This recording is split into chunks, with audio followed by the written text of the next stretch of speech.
tema de hoje é um tema muito especial, tem tudo a ver com o dia de hoje. Hoje foi o dia 22 de Shvat, o dia quando em 1988 faleceu a Rebbe Chaya Mushka, a esposa do nosso Rebbe de Lubavitch. Vocês podem notar que sempre no Shurim a gente traz coisas do Rebbe, ensinamentos, falamos do Rebbe, mas existe a regra famosa que atrás de todo grande homem tem uma grande mulher.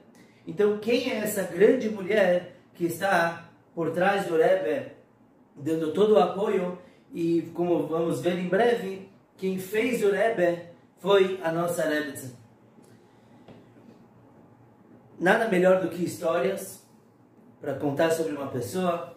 De fato, a Rebbetzin, em vez de deixar ensinamentos escritos ou falas profundas, ela deixou o ensinamento com a própria vida dela. Temos muito o que aprender dela. Interessante, falei que ela que fez o Rebbe ser Rebbe, porque tivemos o shiur, se não me engano, 2 semanas atrás, sobre o dia 10 de Shvat, o falecimento do Rebbe anterior, em 1950, e durante um ano, o Rebbe, nosso Rebbe Menachem Mendel, não aceitou a liderança. E o que fez ele aceitar foi quando sua esposa, a Rebbe Chaya Mushka, falou para ele: se você não aceitar a liderança do movimento, todo o trabalho do meu pai, 30 anos de trabalho, vão ser jogados fora. Então aí o Rebbe viu que ele tinha que aceitar. Inclusive, depois do aniversário de casamento do Rebbe, em um certo Farbrengen, reunião Hassídica, o Rebbe falou: hoje é o dia que me uniu com vocês, com os Hassidim, com os seguidores. O casamento dele com a filha do Rebbe anterior é o que causou, foi o catalisador da nossa geração, de termos um Rebbe como temos hoje em dia. A vida dela não foi nada fácil. Sabemos que os Rebbeim, eles foram perseguidos na Rússia. Tem toda a história de como o Rebbe escapou dos nazistas, o Rebbe anterior também. E não é para menos, a Rebbe Chaya Mushka esteve em todas essas histórias. Ela teve que fugir com o Rebbe, foram para os Estados Unidos, eles tiveram que ir para Paris, foram para Berlim, foram para vários lugares. E em tudo se via a Rebbe acompanhando e também salvando. Quando o da Rebbe esteve na Alemanha, ele precisava de vistos para conseguir sair, então ela se voluntariou a salvar o irmão do Rebbe, É uma bagunça aqui, mas ela foi para a Alemanha, era perigoso, ela já tinha saído da Alemanha, os nazistas já estavam no poder, e ainda assim ela se voluntariou a ir tirar o seu cunhado das garras dos alemães. Por outro lado, embora ela fosse uma super mulher, por outro lado ela era extremamente humilde. Mesmo depois que o Rebbe já assumiu a liderança, ela nunca se chamou de Rebbe. Nós a chamamos assim. Ela se apresentava como Madame Schneerson, Senhora Schneerson. E ela não permitia que as pessoas dessem muito respeito para ela. Se as pessoas percebiam quem ela era e começavam a honrar, ela fugia dali e não voltava mais. Por isso ela também não ia muito em eventos públicos. A vida social pública dela era muito curta. Ela não ia nem na sinagoga do marido, não sabe por que isso. Primeiro, para não chamar a atenção para ela mesma. Mas também ela tinha uma irmã mais velha, chamada Hannah, que se achava, em sua época, que a Hannah e o marido dela que iriam assumir a liderança do movimento. E, no entanto, foi o nosso Rebbe e a Chaya Mushka, que era a segunda filha. Então, para não jogar muito na cara da sua irmã, seu próprio status, então ela mesma também não se deixava ser chamada de Rebbe, não aparecia como Rebbe para não humilhar a sua irmã.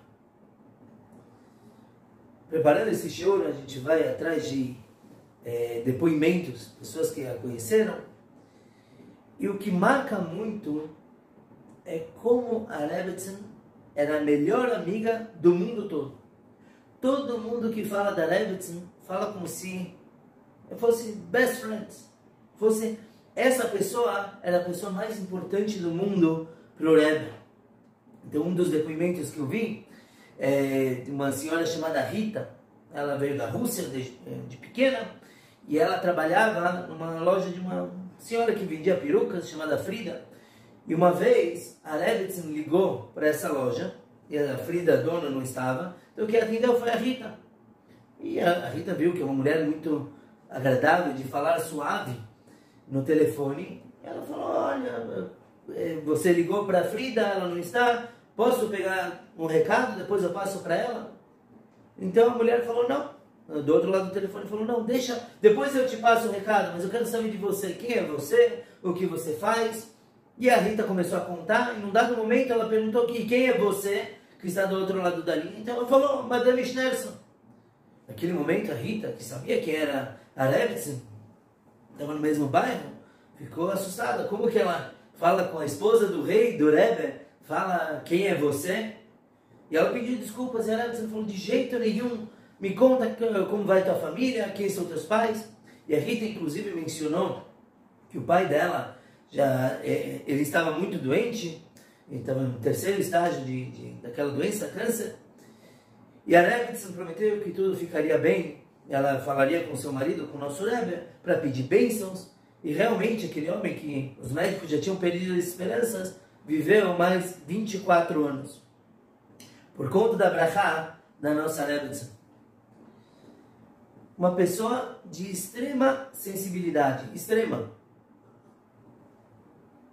Depois, com o passar do tempo, na idade, tem alguns Hassidim se voluntariaram para serem os Shamashim, os Gabaim, os ajudantes na casa da Rebbetzin. Tudo o que ela precisava, eles faziam, e tudo era sempre com orientação do Rebbe. E um deles contou que num certo Yom Kippur, dia do perdão, é um dia que nós confessamos nossos pecados, e ele chegou, o Hassid chegou para a Rebbetzin e falou, Rebbetzin, eu vejo a senhora chorando enquanto bate no peito, confessando os pecados. A senhora é uma tzadeket, uma justa, uma mulher perfeita, nunca pecou. O que a senhora pensa enquanto confessa os pecados? Ele falou, deixa eu te contar. Quando estávamos em Paris, eu e meu marido, os nazistas estavam avançando sobre a França e ficou muito perigoso, então nós decidimos sair e ir para uma cidade menor. Me esqueci agora o nome. E no meio do caminho estavam acontecendo bombardeios e aviões alemães descendo e atirando em todo mundo. E eles tiveram que sair do carro para se esconder.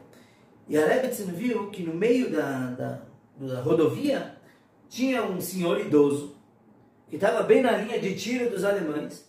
Então o que ela fez? Ela foi correndo e empurrou aquele homem para fora da rodovia. E logo depois que ela empurrou, realmente um avião alemão passou atirando, disparando naquele exato local. Só que aquele homem que foi empurrado era um velhinho judeu que já estava numa fase que não entendia muito o que estava acontecendo. A única coisa que ele entendeu é que vem essa jovem e empurra ele com tudo.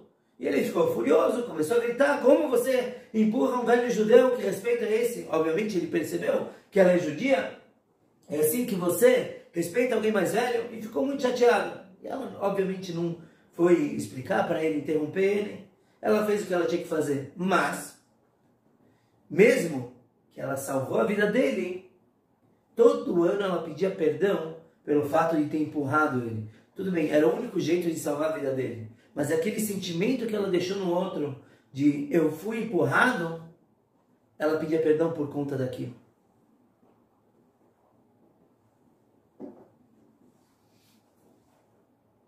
Uma outra história que mostra como a Rebbetzin se importa com cada um, eu acredito que eu já contei aqui na sinagoga uma vez, mas vale a pena escutar de novo.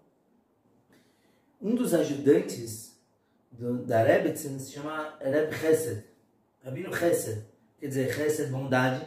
Na verdade, o nome dele é Hanania Sinai David. Hanania Sinai David, pega a primeira letra, forma um acróstico com Chesed. Ele era o motorista da Rebbetzin.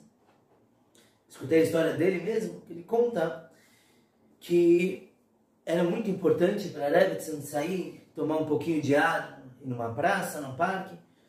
E lá perto do 77 tem um parque chamado Prospect Park. E ele sugeriu para a Rebbetzin acompanhá-la até aquele parque para poder passear um pouquinho. Mas ela recusou, porque ela falou, por aqui muita gente me conhece. Na realidade nem tanto, tem o Hassidim que nunca viram a Rebbetzin. Mas ela falou, uma vez que se eu sair na rua as pessoas vão me reconhecer, me dar honra, eu não quero nada disso. Eu aceito ir num lugar mais longe, aqui perto não. Então ele fez as verificações dele, e ele viu que em Long Island tem um parque, uma praça muito bonita, com uma lagoa, com patinhos, E ele sugeriu para ela levar ela até lá. Então ele a levou, e ela gostou muito, inclusive ele levou pãozinho para jogar para os patos. Foi muito agradável. E ela pediu para que, quando ela tivesse que sair novamente, que levasse ela para lá. Naquele tempo não existia GPS e Google Maps. Então uma vez ele estava levando ela. E no meio do caminho tinha uma placa de desvio. Estava acontecendo alguma obra. Então, ele mais ou menos sabia o caminho, né? A direção que ele tinha que ir. Então ele deu a volta no quarteirão. E quando eles estavam passando do lado de um caminhão de mudanças, eles escutaram em russo alguém gritando: Deus, por que você está fazendo isso comigo? O Hassid nem parou o carro, mas a Levitzin, que falava russo, falou para ele: para, volta um pouquinho, o que está acontecendo? Então, o que eles viram foi um caminhão de mudança, um carro do delegado, do xerife, e pessoas carregando móveis.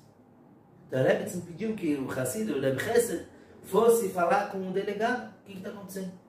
Então ele foi lá, e o delegado contou que lá morava uma família de imigrantes russos, por acaso eram judeus, e eles estavam sendo despejados porque eles não pagaram o aluguel por muito tempo. Então o dono do apartamento pediu de volta. Então veio a polícia com um caminhão de mudanças e estavam tirando tudo da casa. E a família estava chorando, a mulher da família gritou: Deus, por que você está fazendo isso comigo? Então o Hassid voltou para a Levitzin e falou: olha, está acontecendo tal e tal. Então a Levitzin mandou perguntar para o xerife qual era o montante, quanto que eles estavam devendo. Você vai, volta e fala que eram $7.600. $7.600 nos anos 70. Vamos saber quanto vale hoje em dia? Mais de $20 mil. Então, ela perguntou para o Hassid, para que ele fosse perguntar para o delegado, se ela der um cheque naquele valor, se podem devolver a família para dentro e todas as coisas. Então o delegado respondeu: olha, quem decide isso é o juiz. Então para isso funcionar, eu preciso ligar para a minha central. Minha central vai ligar para o juiz. Aí o juiz vai ligar para o banco, porque vai saber se o cheque tem fundos ou não. E aí o banco vai falar para o juiz, e só o juiz pode decidir que a família não tem que sair. Talvez eles tenham que sair, mas depois eles trazem as coisas de volta. Então, naquele exato momento, quando o Hassid contou para ela o montante, como que ia funcionar, então ela preencheu um cheque e mandou o Hassid entregar para o delegado.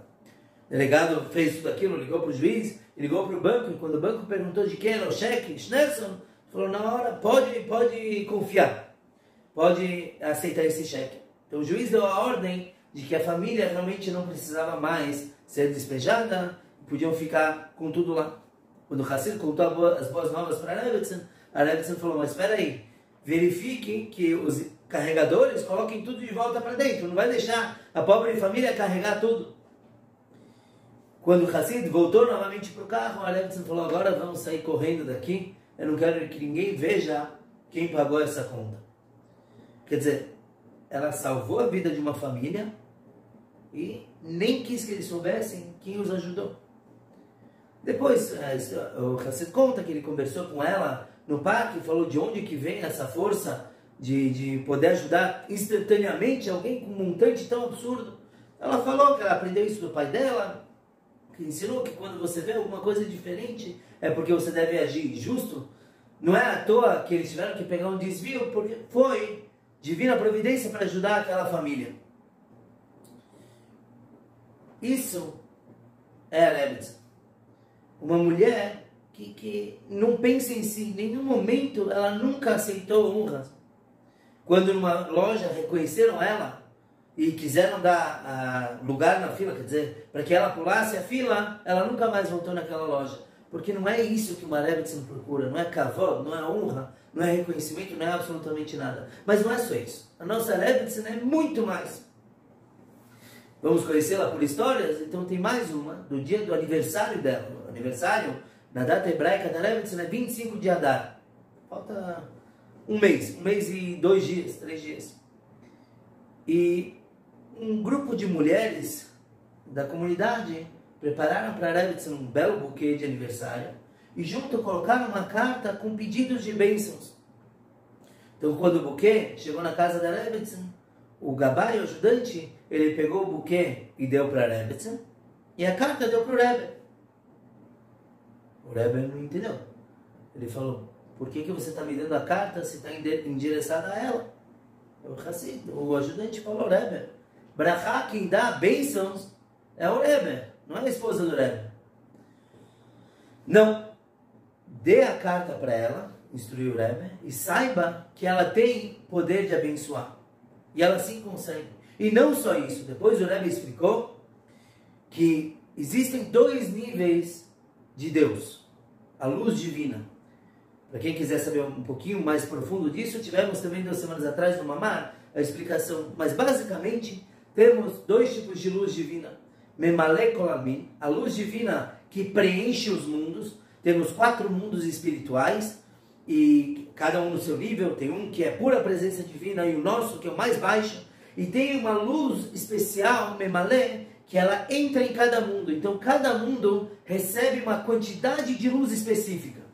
Seria como diferentes potências de lâmpada. Cada uma tem a sua. Existe uma luz chamada Sovev Kolamin.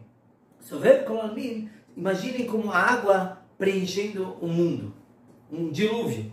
Para a água não tem a menor diferença se ela está sobre uma montanha, ou num vale, em cima de um vaso, ou na janela, não importa. A água, ela não se molda por nada, ela está acima disso.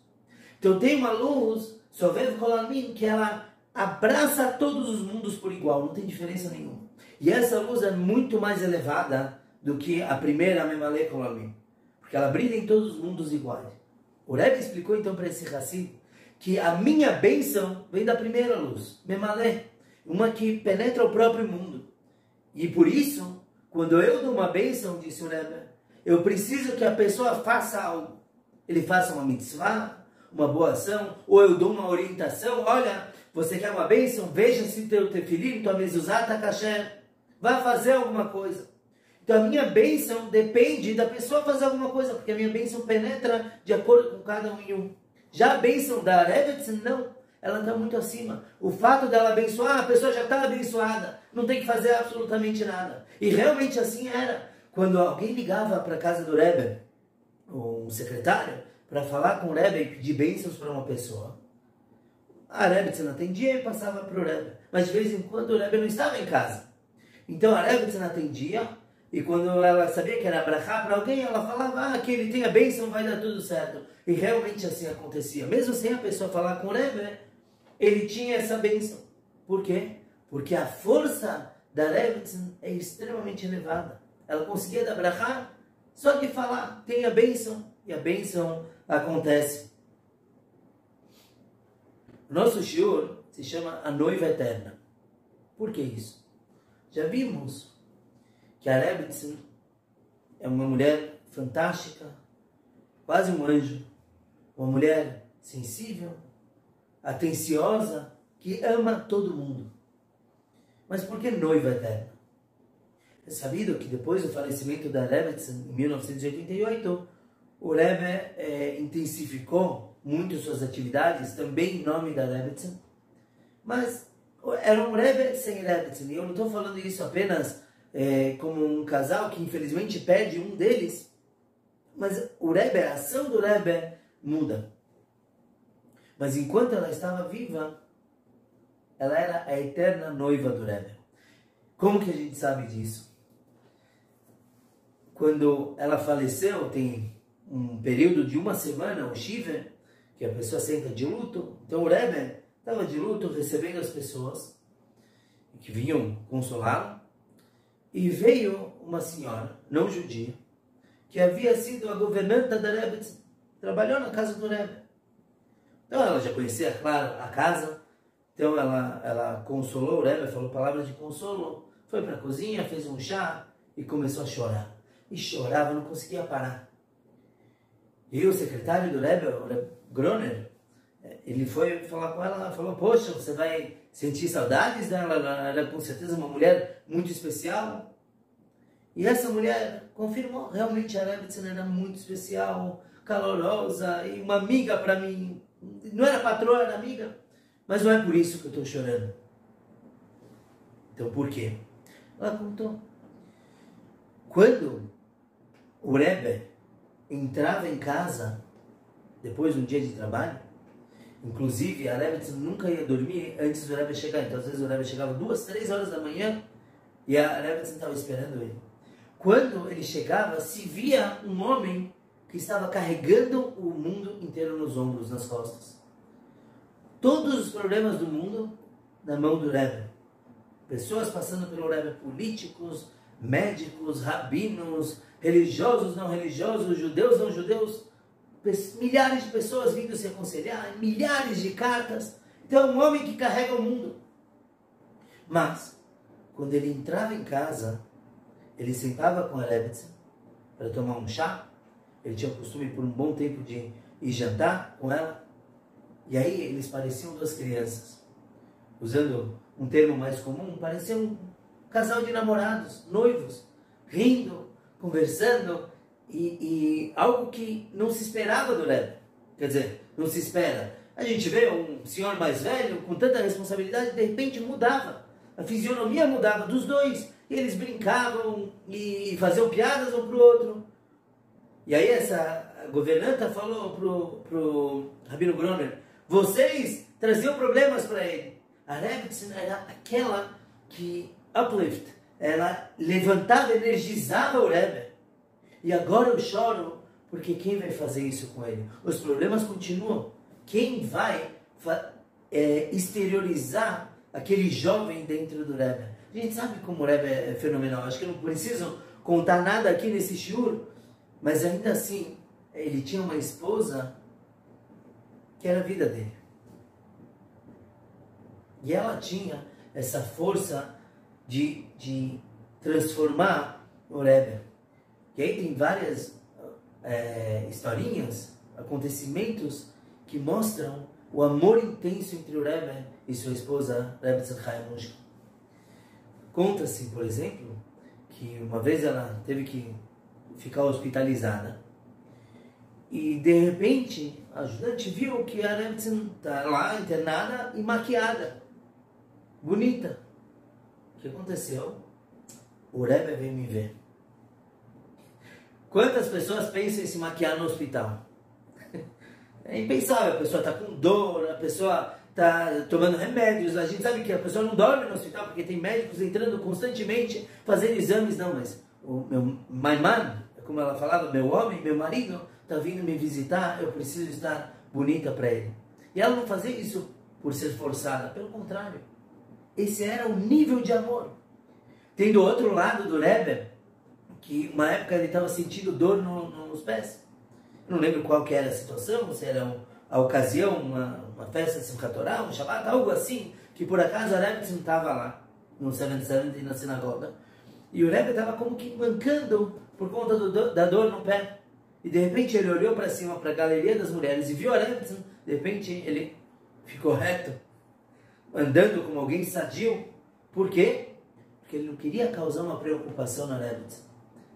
Esse é o Rebbe. Isso é um exemplo de marido. Está sofrendo, mas fazer ela sofrer também? De jeito nenhum. Tem uma outra história, vamos terminar com essa, do Rebbe Chesed, o ajudante da Rebbetzin. Ele conta que uma vez aconteceu uma coisa mais grave na casa do Rebbe. Que a Rebbetzin, ela caiu pela escada. O que aconteceu? Elas tinham essa governanta, mas o Rebbe queria que a Rebbetzin cuidasse da roupa dele. Então ela desceu uma vez pela escada para cuidar da roupa e tropeçou e machucou o pé esquerdo. Então ela deu um grito, pediu ajuda, e esse Rebbe Chesed, que estava lá, ele trabalhava lá, viu ela estendida lá na escada, ajudou ela a levantar, suspeitou de que ela tenha quebrado a perna, o pé esquerdo. Então ele começou a ver para levar ela para o médico. Só que ela não aceitou ir no médico da região, quer dizer, não da comunidade. Por quê? Porque ela afirmou, se souberem que eu sou a esposa do Rebbe, que estou sendo atendida, vão fazer toda uma algazarra em cima disso, fazer grupos de teilim. Não, eu não quero isso, não quero que ninguém saiba, nem meu marido pode saber. Tá bom? Então ele conseguiu na lista telefônica, viu um médico não judeu, levou ela para esse médico. Justo era uma sexta-feira e estava lotado lá o consultório. Mas quando o médico soube quem era que estava vindo ser atendida, ele já conhecia a Rebbetzin também. Quer dizer, a esposa do Rebbe, então ele fez ela passar e fez um raio-x e falou, olha, Rebbetzin, teu pé não quebrou, mas você rompeu o tendão. Então você tem que ficar 6 semanas sem pôr o pé no chão. O médico emprestou uma cadeira de rodas para a Rebbetzin. O ajudante levou ela de volta para casa. E agora esse ajudante tem um problema. Por quê? Porque a Rebbetzin, ela pediu para que ele não contasse nada para o Rebbe. Por outro lado, o Rebbe, quando pediu ajuda dele para ajudar em casa, falou tudo o que aconteceu em casa, você tem que me contar. E agora? A Rebbetzin falou, veja, esse Shabbat vai ser o dia 18 de Elul, que é a data do nascimento do Baal Shem Tov, o primeiro mestre do Hassidismo, do Alter Rebbe, o primeiro mestre de Chabad. Então ela falou, se o Rebbe souber que eu me machuquei logo antes do Shabbat, isso vai acabar com o humor dele, vai deixar ele, sabe, chateado. Eu não quero isso de jeito nenhum. Então ele não pode saber que eu estou machucada. Tá bom? Como um bom Hassid, bom discípulo do Rebbe, ele foi e contou tudo para o Rebbe. Porque ele falou, tudo bem que a Rebbe me pediu, mas o Rebbe é meu mestre, ela é a esposa do meu mestre, eu tenho que obedecer a ele. Ele contou que, inclusive, ele foi, bateu na porta do escritório do Rebbe e ele na hora abriu. Isso era uma novidade, por quê? Porque para ninguém o Rebbe abria assim. A pessoa não adianta bater na porta. O secretário tem que vir. E ele, sempre que ele batia, o Rebbe atendia. Então, ao ser atendido, ele contou, olha, Rebbe, tua esposa caiu, se machucou, e ela pediu para que o senhor não saiba de nada. O Rebbe falou, Shkoyach, é isso mesmo que eu queria de você? Vai lá ajudar minha esposa e não fala para ela que você me contou. Ela não pode saber que eu sei. Tá bom? Então, o Reb Chesed, ele voltou para casa da Rebbetzin. Ele fez como que ele só tinha saído para se trocar para o Shabbat. E foi lá e ficou lá na casa. Aí a Rebbetzin pediu para ele rezar lá mesmo para ajudar. E aí, geralmente, o Rebbe chegava por volta de 11 horas da noite na casa dele, depois da reza da sexta-feira, para fazer kiddush para a esposa, uma vez que ele rezava de forma mais prolongada. Então, quando naquele sábado, naquela sexta-feira, o Rebbe chegou bem mais cedo, 9h45. Quando ele chegou em casa, a Rebbe já tinha escutado o kiddush, porque ela precisava comer, mas então ela havia pedido para o Reb Chesed fazer o kiddush para ela, e fizeram, em vez de halal, usaram matzah que tinha lá. O Rebbe sabia que a Rebbe estava machucada. Então, quando ele falou, vou fazer kiddush, a Rebbe falou, olha, já escutei o kiddush. Geralmente uma mulher deve escutar o kiddush em pé. Uma mulher não, todos devem escutar o kiddush em pé. Mas, uma vez que ela já havia escutado o kiddush, então o Rebbe falou, então fica sentada, você deve estar muito cansada no dia de hoje. Então ela não teve que se mexer. O Hassid, Reb Chesed, já tinha deixado o peixe, que é o primeiro prato do Shabbat, na mesa, no lugar do Rebbe, de um lado da mesa da Rebbe, do outro. E agora temos um problema. O costume na casa do Rebbe é que se Reb Chesed trazia comida para a mesa nos dias de semana, mas no Shabbat era a Rebbe que colocava. E agora ela ia ter que levantar na mesa e pegar a sopa na cozinha, o frango na cozinha, a carne, e isso não era possível para ela. Então, naquele momento, o Rebbe, sabendo de tudo, fechou os olhos e começou a cantar uma música que se canta na noite do Shabbat, Azamer Bishvach. Mas geralmente essa música é rápida, Azamer Bishvachin Lemeyal Loipischin. É mais rapidinha. Só que o Rebbe fechou os olhos e começou a cantar essa música como Avinu Malkeinu. Não vou saber reproduzir agora porque eu nunca cantei ela assim. E ele se alongou e chegou no momento que ele chorou, com os olhos fechados. E obviamente a Rebbe não sabia que o Rebbe sabia da situação dela. Então ela rápido falou pro Hassid, aproveita que ele está de olhos fechados e traz logo a sopa, traz a carne, coloca nos lugares. Assim ele não vai perceber que eu não posso levantar e não vai sentir a minha dor. Pouco depois do jantar, o Rebbe mudou outra vez o costume dele. Tem um estudo que se faz durante a sexta-feira à noite, que é bem prolongado, o estudo da leitura da porção semanal do Shabbat, da Parashá, e geralmente o Rebbe acabava a refeição e ficava na mesa fazendo esse estudo. Mas naquela vez o Rebbe falou, hoje eu vou fazer na biblioteca de casa. Então ele se levantou, foi para lá, ele sabia, você tinha que dar um jeito de sair da mesa sem que ele percebesse. Então quando ele se levantou, a Rebbetzin pediu para o Hassid, vai ver se ele está com a porta fechada. E como ele estava, o Rebbe fechou a porta para não ver a Rebbetzin passando. Então ele rápido pegou a cadeira de rodas, subiu a Rebbetzin, inclusive a Rebbetzin pediu para ele esconder a cadeira de rodas para que o Rebbe não percebesse nada. Isso é amor. O fato de se importar tanto para que o outro não sinta a sua dor. O fato de fingir que não viu porque o outro não quer que você veja. Isso a gente tem que aprender do Rebbe e da Rebbetzin. Por isso, a eterna noiva.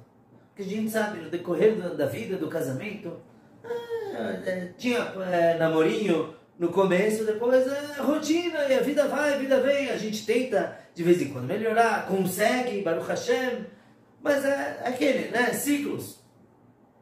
O Rebbe não. Com a Rebbetzin não. O respeito deles, depois de décadas de casado, era o mesmo de quando eles se conheceram e noivaram. O amor entre eles, a brincadeira saudável e natural de jovens noivos, seguiu até 1988. E por isso foi perceptível o baque que fez no Rebbe, que foi causado por conta do falecimento de Rebbetzin Hayamushka. Então, temos que aproveitar o dia de hoje, 22 de Shvat, e pegar uma inspiração da Rebbetzin. A humildade dela, a dedicação ao cônjuge e o intenso amor por todo mundo.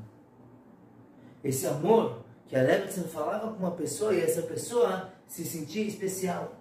Eu, em 5 minutos, virei o melhor amigo da Rebbetzin. Eu não conheço uma pessoa que possa me amar mais do que a Rebbetzin. Essa é a nossa mãe, nossa mãe no Hassidismo. Possamos então nos inspirar nela, na vida dela, sermos iguais, ou tentar copiar pelo menos, e com certeza alcançarmos níveis elevadíssimos como seres humanos. Escolha a todos que participaram.